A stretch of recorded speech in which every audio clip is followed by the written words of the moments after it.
નમસ્કાર ખેડૂત મિત્રો, અત્યારે આપણે સનાળા ગામની અંદર આવી ગયા છે. અમરેલી જિલ્લાનું સનાળા ગામ.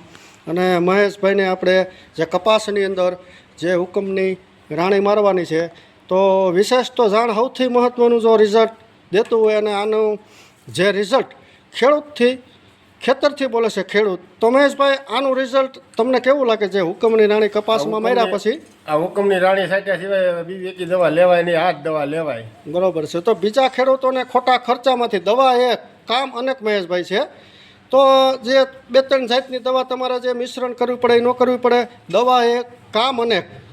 અને આગળ આજે તારીખ 27 છે, 27/9/25ના દિવસે આનું તમે રાઉન્ડ ક્યારે કરવાના છો?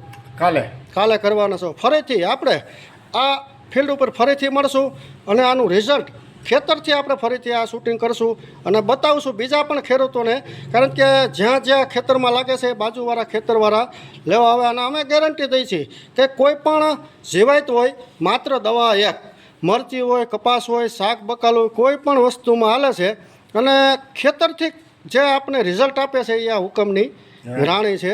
તો આ તમે કેટલા વીઘામાં સ્પ્રે કરવાના છો? 42 વીઘામાં આજે હુકમની રાણીનો સ્પ્રે કરવાના છે. ફરીથી આપણે મહેશભાઈને મળશું અને આનું રિઝલ્ટ લગભગ તો બધા ખેડૂતોને ખ્યાલ જ છે, છતાંય આપણે જે ખેડૂતને સંતોષ થાય એ જ સૌથી મહત્ત્વનું હોય. તો મહેશભાઈ, જય જવાન જય કિસાન.